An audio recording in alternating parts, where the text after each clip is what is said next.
Indiana. Yep, Dr. Bayor. Yeah, he was a professor, man. That's crazy. Yeah. Yeah. Dr. Bayor. He's a professor, geology.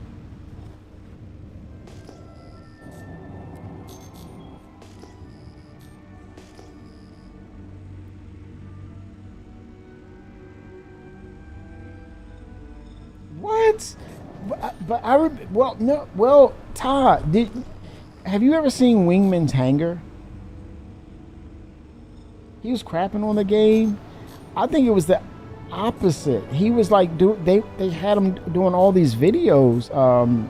Todd, have you seen Wingman's Hangar? He was on Wingman's Hangar almost like every week with videos, and that's why they call him Disco Lando. He did this like stop animation of the action figure Lando Calrissian. Shimpasta, what? Oh my God, dude, Eric Wingman Peterson. I met him for the first time. I said, dude, you just made my Fridays, man. I would always look for you on Fridays because you made my Fridays watching Wingman's Hangar. That was my go-to, man. Oh my God, it was my go-to to hear all things Star Citizen and sit down and watch Wingman's Hangar. Oh my God. Oh my God.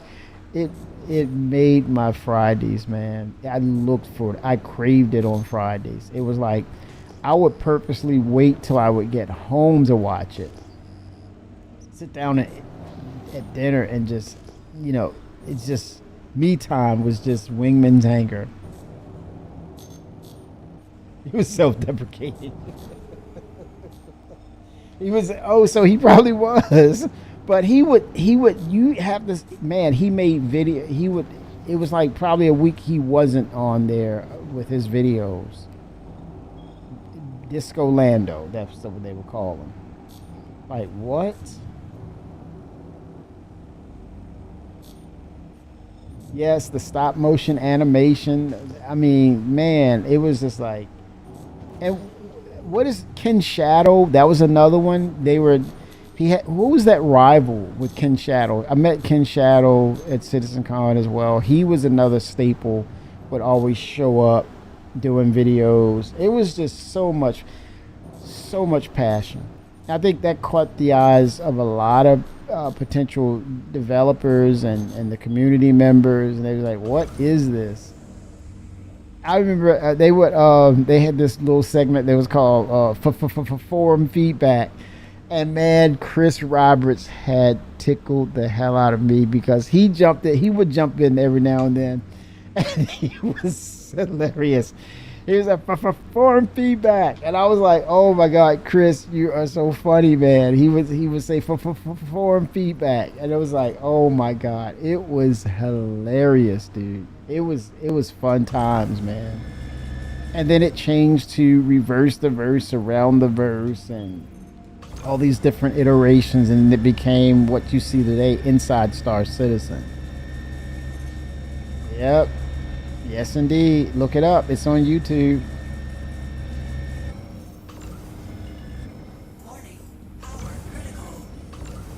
Yeah, even points where Sandy jumped in there. Yes, sir. Thank you. What is the 6,000 sucks? What is that, coffee? Oh, damn. Oh, shit. A fire? Oh, my God. A fire started off in my ship, yo. Oh, crap. Oh, shit.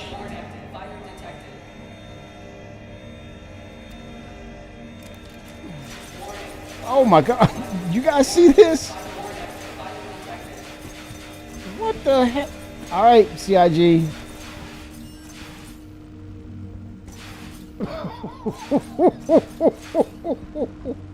I cannot make this up. Oh my God. What?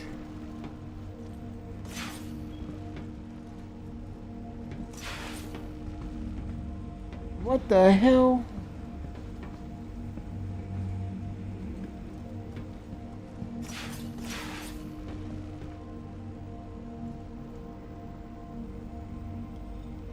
And this was the last we heard from Kimmy. No!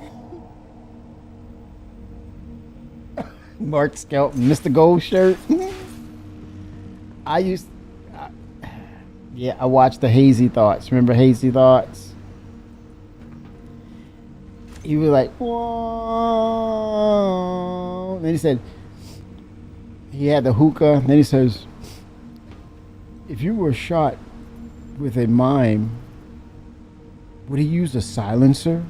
Whoa, whoa, whoa. It was like, what? If you were shot with a mime, if a mime shot you, would he use a silencer? I'm like, really, bro? Oh, gosh.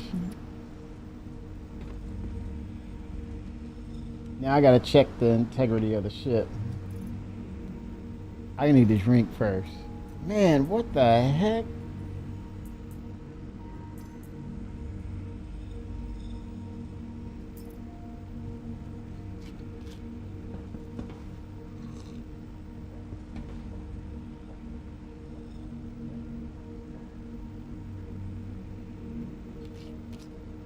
Oh boy, a lot of smoke.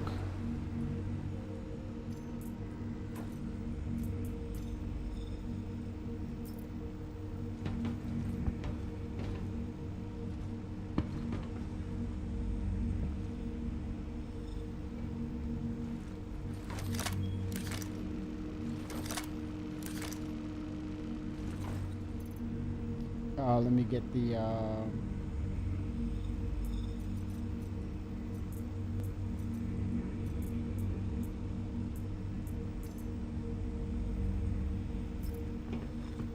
do some repairs on the outside. It might have gone outside, but I doubt it.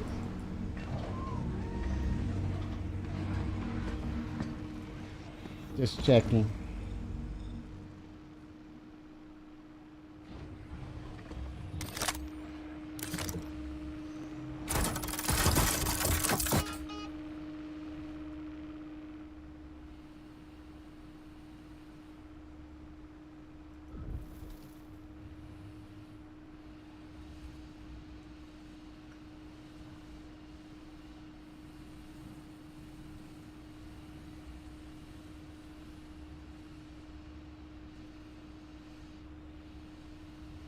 Think I'm good.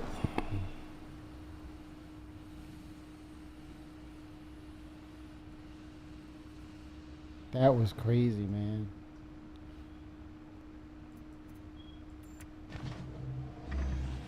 Just checking, man. Just checking.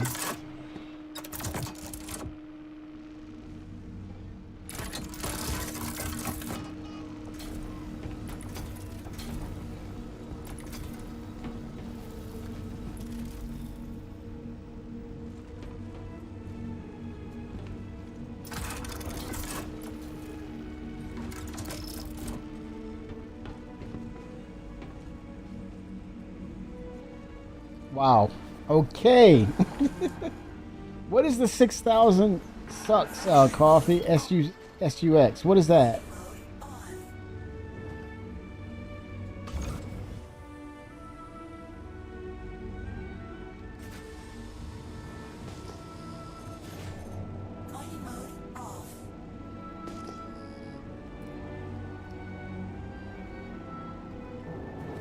This might be salvageable.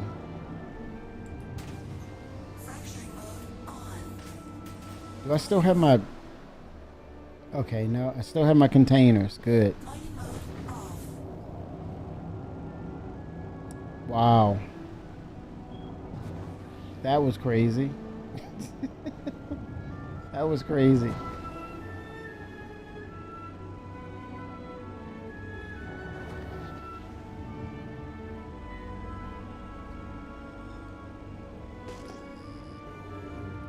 Okay, what do we have here?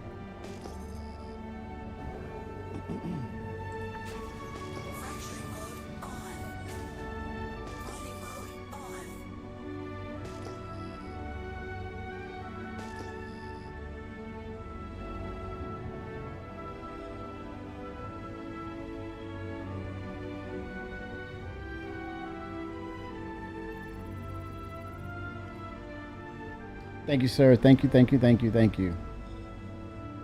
I appreciate it. Aluminium. Let's see. Okay, this is extractable. Hopefully it's nope. Passing on the barrel and aluminium.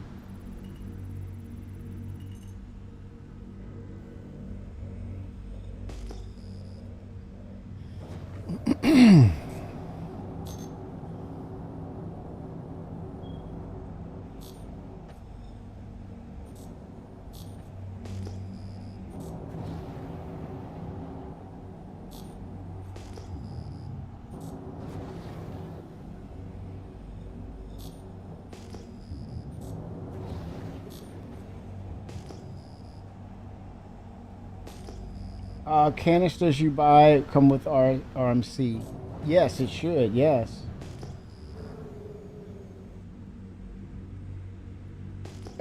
And there goes that idea. Why you say that? '07 Attila, 1973.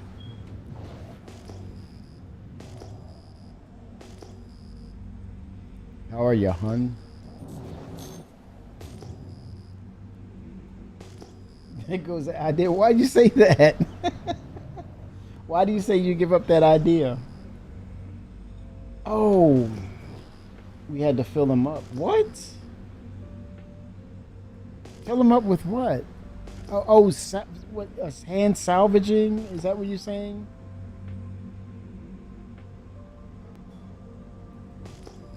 Interesting. The ones I purchased, it had material in it. Interesting.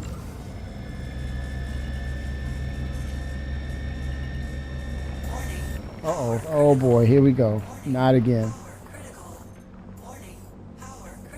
That could be a bug. That's gonna vaporize. Oh, it vaporized too. I knew it. I vaporized that.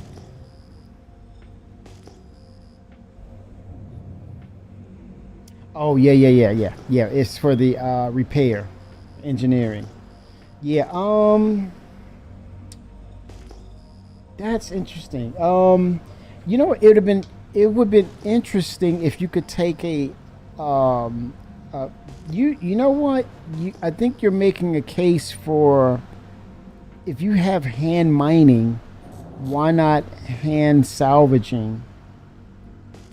So you make a case of the cargo container. That should be in your ideas to send to CIG, Shimpasa, that you can take an empty container, right? You in a group, hand scrape or whatever, the material, and put it in a container. Especially if it came down to, do we try to capture all aspects of crafting? Correct? So if it came to, scraping the materials that you need, metallics, you don't need a lot, the hand scraper would suffice. So you need that container to kind of allow you to transfer the material into it. So I implore you to send that over to Game Ideas, because it brings crafting to a granular level. If it's just like you're gonna fix a weapon, or you're gonna fix armor, and you remember one of the devs at CitizenCon Direct said the tier 0 of crafting will allow you have to put one box in of the material and another box into the material. What if you have an amalgamation of both materials in that one box? Let's say you needed metal and iron for your armor set, or maybe 3 or 4. Can you not scrape that or gather that with the the multi-tool and put it in the box, and then you just put one box in and it spits it out accordingly? Just saying. And if you're doubling down on the quality, should the hopper also give the ability to refine those metals, and then use some sort of heating technique to actually melt them together as one cohesive aspect of the armor, because you're going to use the refinery aspect of it. It's going to be some sort of skill based so that you can get it to potentially 99% of purity, which will give you high quality aspects. So please put that in game ideas, because that would work. That gives it, that works with the generalist aspect or the philosophy of what they talked about. And you can imagine having that with the clipper, doing that with the clipper. Just one container, you procure your metals, find them wherever you can, put them in that one box, as well as recreate empty boxes that you can move over from the hopper. You have the metal say create empty box, pull it, and or allow it, that empty box, to be filled with the material, and then you stack it in the clipper. And I would use that as an example, because then it would say, "Oh, that's our newborn baby. Let's spoil our baby." That's just passion, man. 07.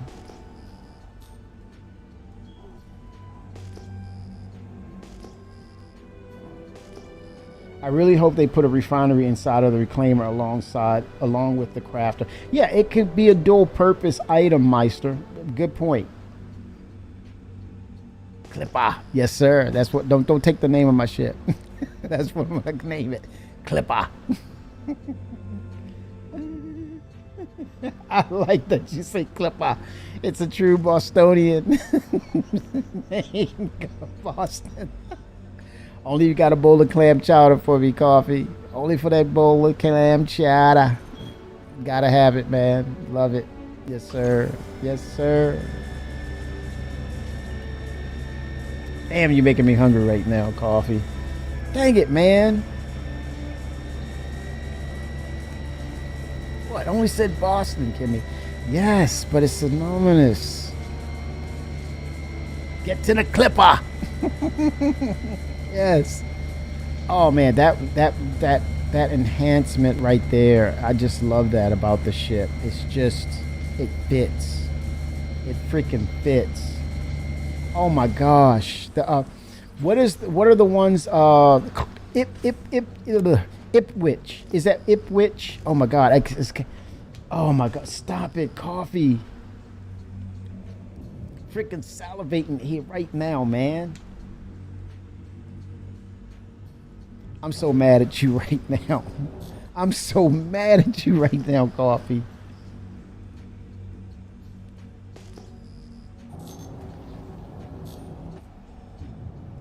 Sharp cheddar and brie the other day. The ones that we were talking about melting it on an adult grilled cheese sandwich. I'm mad at you too, Shimpasta.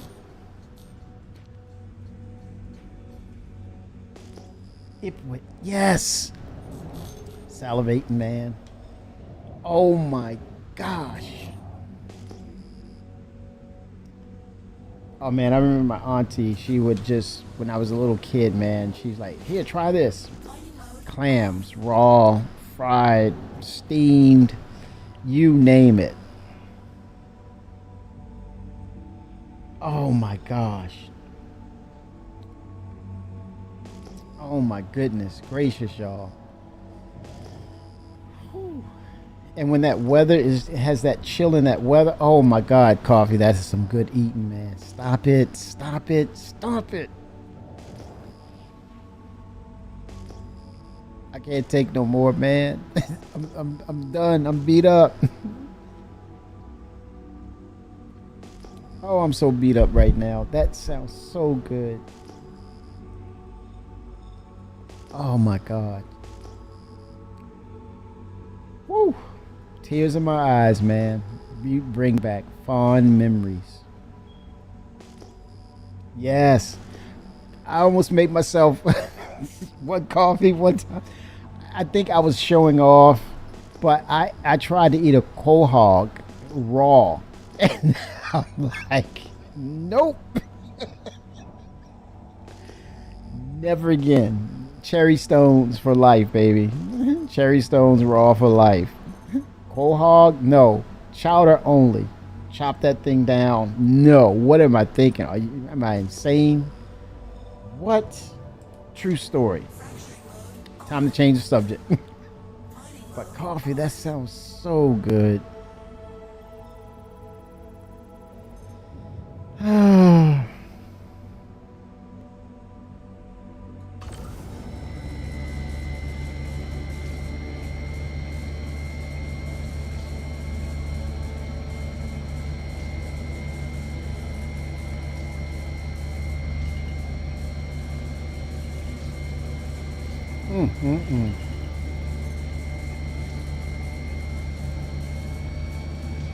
Oh my gosh, yes. Soup only.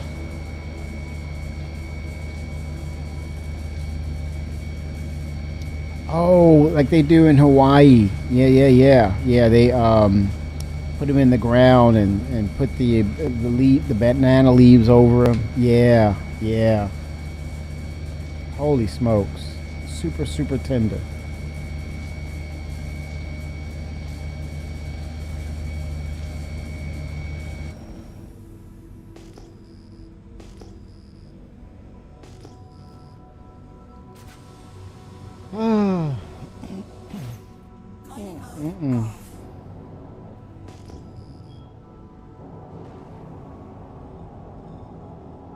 I'm so hungry right now, Todd.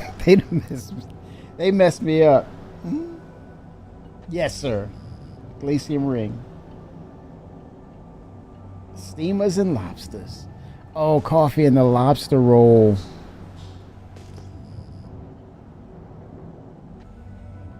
Guys, I'm going to get me something to eat. I'm messed up right now. But Ty, I do want to do loot and wait a minute, Ty, are you able to get in game? What's going on? Oh, did you get home or you said you weren't home?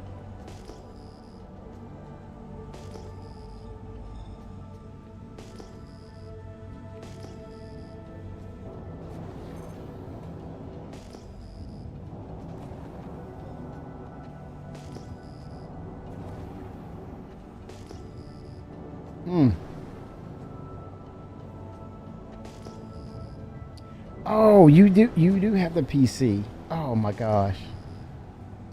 Man, I thought you weren't able to get on, man.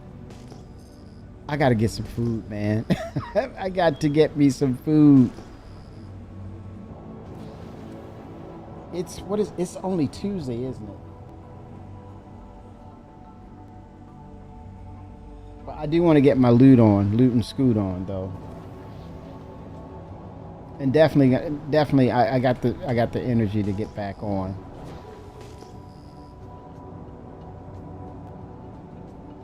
It's not really late too. That's good.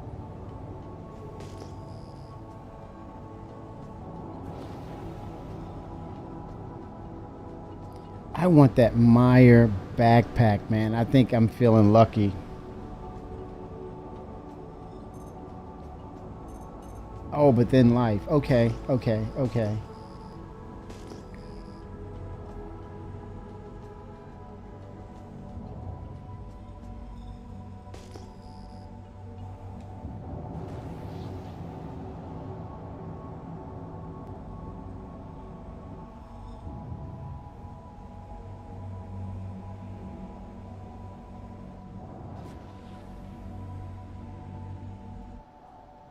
Yeah, it's beautiful out here. That's the ring. I love how they defined the Glacium ring and made it very unique to a lot of the other external locations in space. It made it very distinct. They didn't just copy and paste the generic outer space with asteroids. Yes, Ty. That will work. 5:30 Central. Yep. That works. Pinging for snacks. Oh my gosh. More than a snack. Oh my gosh, coffee. That sounds freaking good. You know what? I'm tempted to get some clams. They have some at the market. They're sitting on ice. I'm so freaking tempted. I'm gonna do some seafood though, like the holiday. I want to do some crab cakes though, man. Holy smokes! Good gosh, man.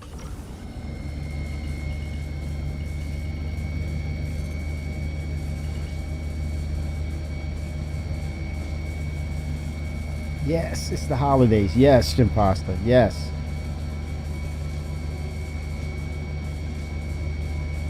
Oh my gosh. Holy smokes, y'all.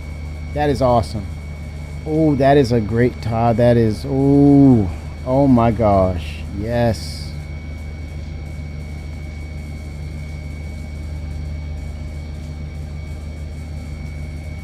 And some beef fried rice, man.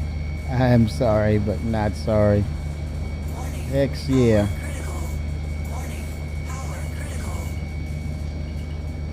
But I can't get around those clams, man. Oh my god.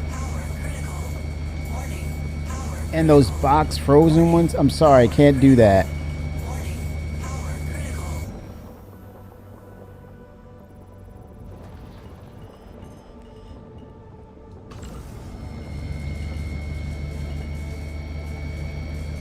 I have the wrong setup for on this second prospector because the window is so slender.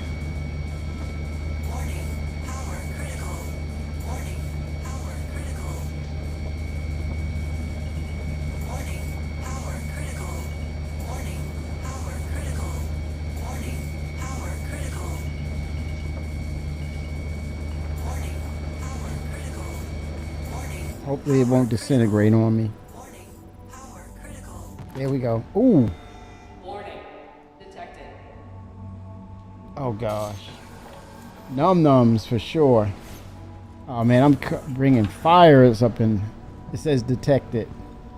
Okay, I'm good. That heat exchange. Wow. They put it on the Miss Prospector.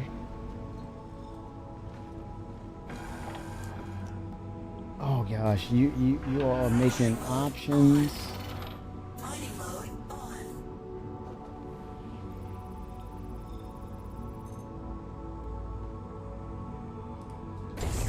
Yeah, I think Maelstrom is in here, embedded here in some way. It's a placeholder because these rocks look totally different. Coffee pointed it out. Those visual anomalies. Real super obvious here. Changes of the textures. Look at that.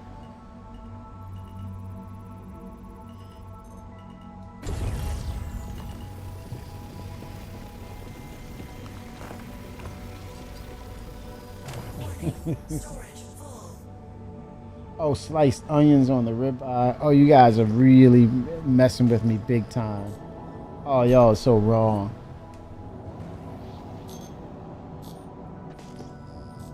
Good God.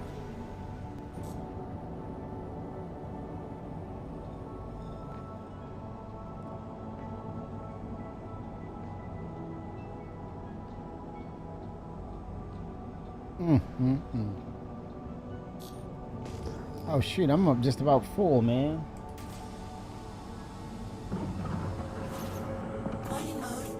Yeah, all of that is the ring. That's crazy, man.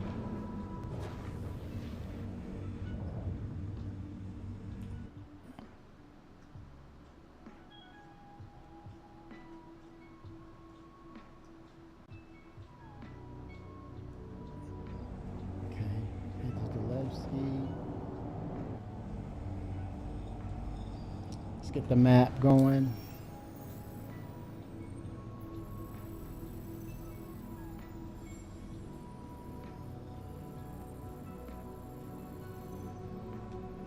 It's like do a 180. Let me go to my left.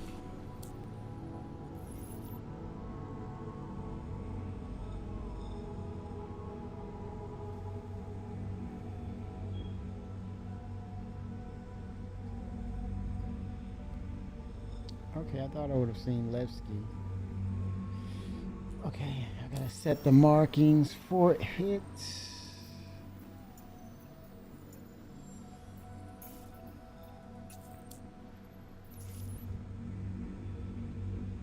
I think, why do I think Genesis will come out sooner than later? If it is, this is server-based information right now. And I would pose the answer as a question. Would it be possible for CIG to do Genesis just for Tier 0, initializing it? No power. Would it be possible with server meshing and things that are server based, would it be possible for them to just bring the Genesis system only to Levski? Or I'm sorry, Nix.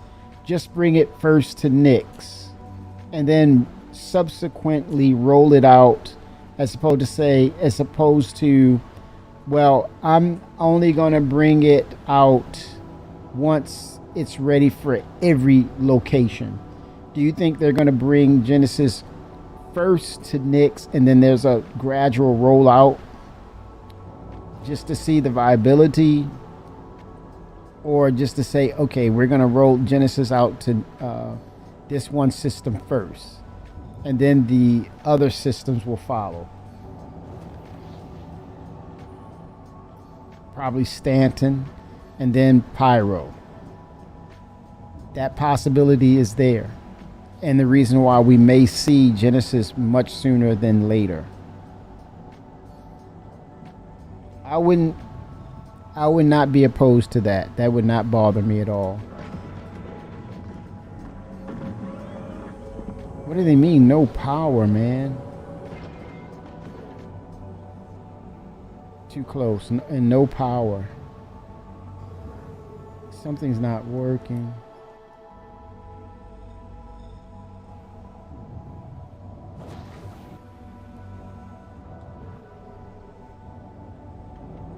Better hurry. It's flashing there. Show generator. Okay, that's shouldn't be an issue. Okay, jump drive. 30 minutes to. Oh, it's like an automated repair system. Look at that. It's counting down. You see that, chat? Jump module. 24 minutes. Oh, the seconds. It's seconds. So it should come online in. It's counting down. You may not see it. In 10, 9, 8, 7, 6, 5, 4, 3, 2, 1. Go. Okay, what happened there? It just powered down. I'm gonna do a repair all.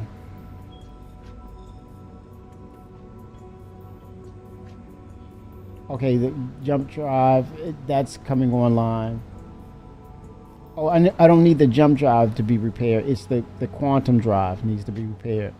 Okay, that's why. It's a difference. Jump drive is for the jump points. Okay, in 10, 9, 8, 7, 6, 5, 4, 3, 2, 1, initiate. Look at that. You see that, chat. So with single-seated ships, you have an automation of repair built in, as opposed to manual repair within a multi-crew ship. Love that. Again, they're sneaking it in, man. I cannot be mad at them.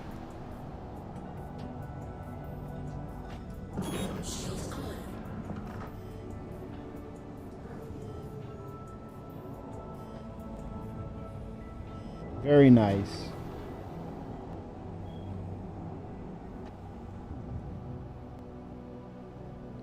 That ring, the glacium ring. Holy smokes. It's that distinct feature, man, that sets it apart from the other systems. I think that's a theme. The theme for Castra. It is the very first mountainous location. True mountains this time for Castra. I think for Terra, I think it will be the first location that will introduce water in a friendly and welcomed way. Hopefully they will incorporate buoyancy with the 890 and the 600i to allow for those ships to, travel as a ship on their waters. But this is about luxury, some of the most beautiful and scenic views coming from Terra. I would like to see exotic creatures that are like docile to be part of the environment to help enhance it.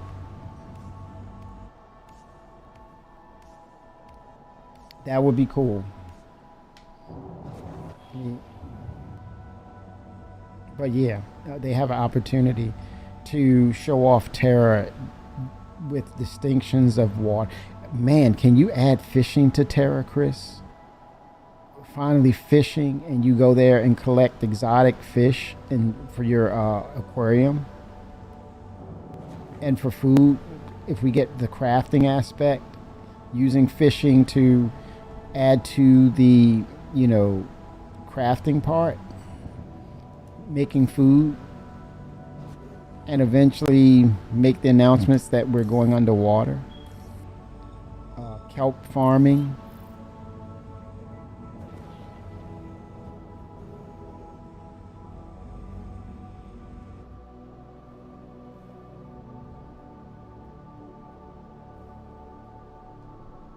That would be awesome.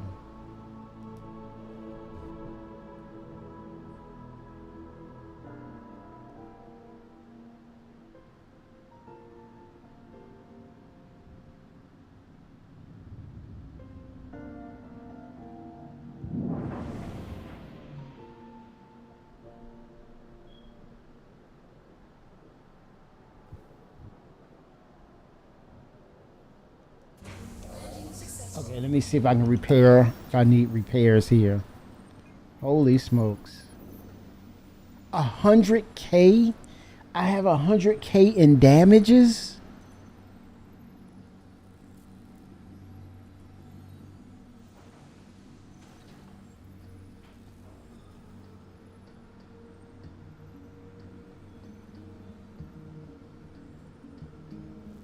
Submarines and Star Citizen is a huge Christmas wish, Kimmy, but I support it. Yes, submersibles, coffee. We got to say submersibles because then that'll pull Chris in.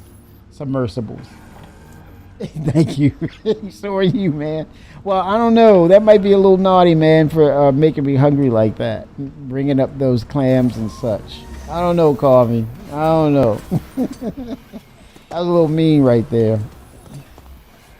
Look. It was broken. See? Look at that. It was broken.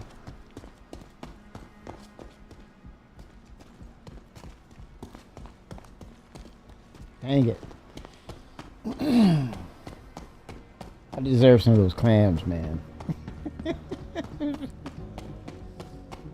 I'll trade in fishing for clams any day. Hopefully spend it in quiet confines and nice food and hang out with you all. To the ASOC vehicle retrieval system. How about you, Isonet? Time off?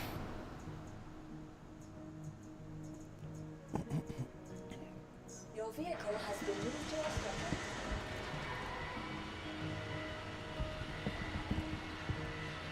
That would be cool.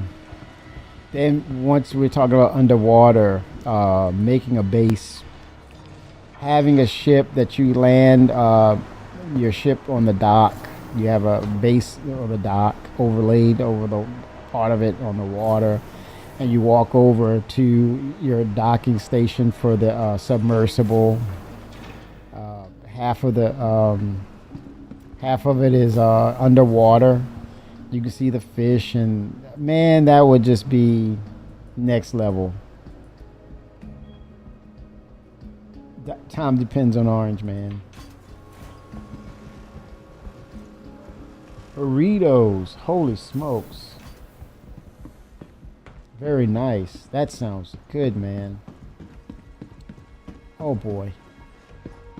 I'm hurting right now.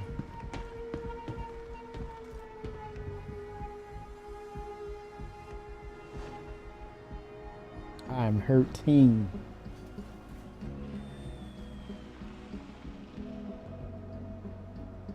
Capsule now approaching station.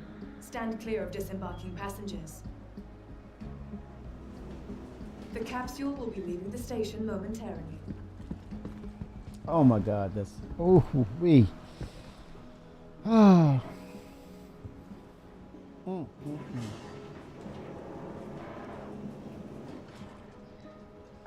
I love the elevator tech. What they did with this, making this a solution to the issues with elevators. Let them run on their own. You get on your floor and you wait for your floor to open up, and you're good.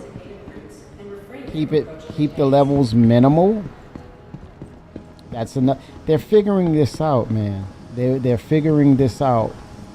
Not a lot of floors for the elevator to traverse or move through. I think that's a format of success to tackle the ATC. What is the ATC debacle, which is elevators. I think it will alleviate even more once we get our bases. Something triggered the F key. I gotta look at my controls.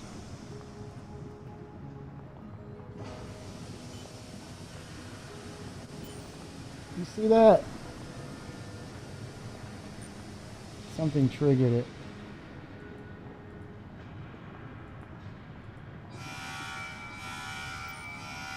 Safety notice. Please follow designated routes and refrain from approaching the tanks. I gotta look at that. And see if something's crossed with something. Yeah, these timers are shortened too, because I think once you get more people in, these requests will go up exponentially. So they got to get those timers to move this stuff off with those queues of people mining and such. So the anticipation is coming of that we're going to get dynamic server meshing. This is all about player counts now. Everything is taken into account with server saturation.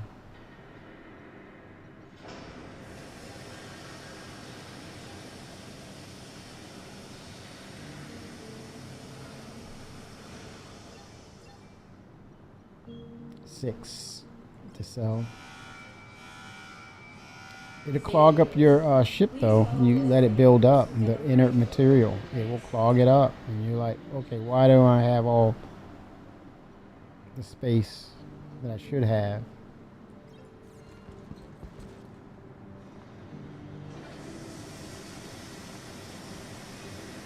Very nice. I send it 07 to you, sir. Very nice. 07, sir.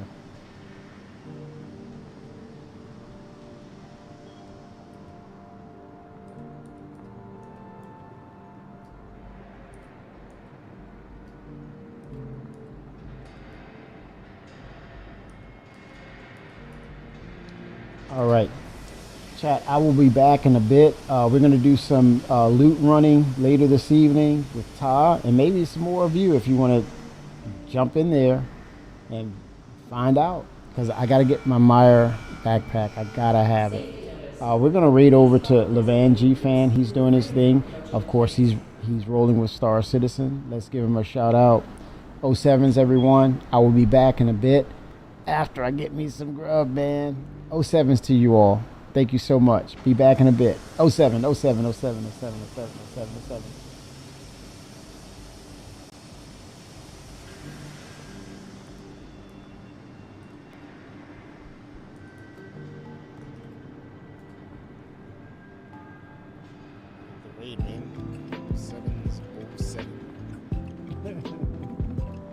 All right. See you in a bit, chat.